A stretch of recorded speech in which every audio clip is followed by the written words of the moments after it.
Good morning, and welcome to the very first ever all-video Theropod Thursday. The bird you are hearing in the background is today's bird, and that's a sparrow. So I chose a sparrow because it's the most frequent bird I see around my yard, around the house. I usually can even see it from my desk out the front window.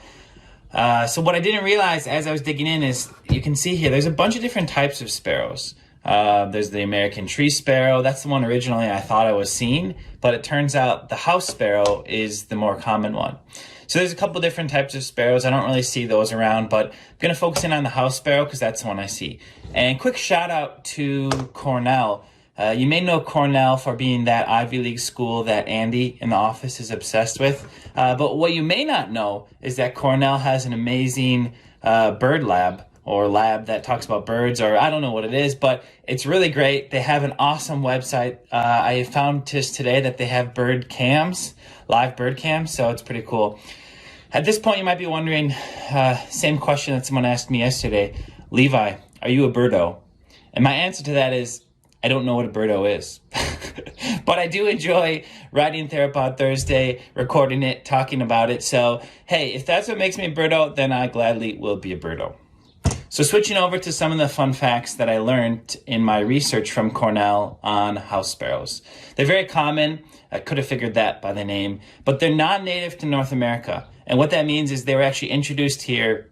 They came from the Middle East. Someone brought them over to New York, released them. Next thing you know, they're very common.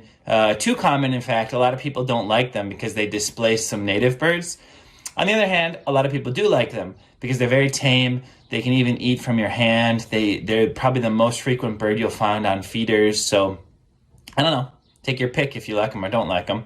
A couple other things. They have some characteristics similar to chickens, which is kind of interesting. They take dust baths like a chicken does. And then when they're in a flock, they have very similar behavior. A few other points of reference. The Spanish name. So, house sparrow, if you know a little bit about Spanish, you would think casa. Casa means house. Casa would be in there somewhere. It is not in there. Garrillon común. So, common sparrow, not house sparrow. Slight difference in the translation.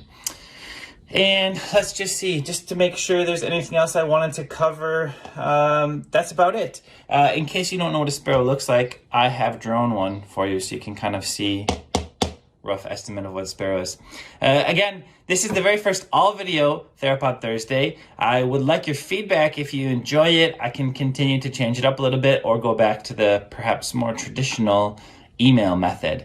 Thank you very much. Happy Theropod Thursday, and I'll be talking to all you later. Take care.